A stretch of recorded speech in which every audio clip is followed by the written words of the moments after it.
Welcome to Luca is a Billionaire, where the only thing I invest in is your answers. You start by making safety your first action. Unplug the amplifier and wait 5 minutes so capacitors bleed. Once done, ground yourself with an ESD strap and set out a multimeter, screwdrivers, and the schematic so you can follow signal paths.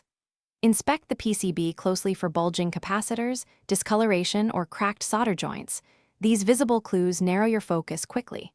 From here, make a simple map of suspected sections: power, preamp, output, and prioritize testing power rails first. You now diagnose methodically. Measure DC rails against schematic values and mark any deviations, because power issues cause many faults. Next, test diodes and transistors with the diode function. If readings look off, desolder one leg and retest to avoid parallel path skewing results.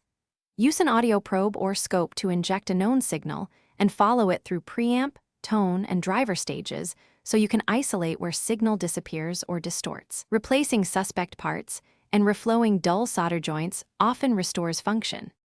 You finish by installing replacement components with correct values and polarity. Electrolytic caps and output transistors demand precise ratings. Once assembled, power the amp using a current-limited supply or series lamp to prevent damage during initial power-up. Watch voltages and temperatures closely. If the amp powers but exhibits hum, noise, or distortion, make sure to recheck grounding, lift inputs to test individual stages, and swap modules if possible. A key troubleshooting tip: if symptoms change when you touch a chassis point. Thanks for watching and please subscribe. It's the best investment you'll ever make.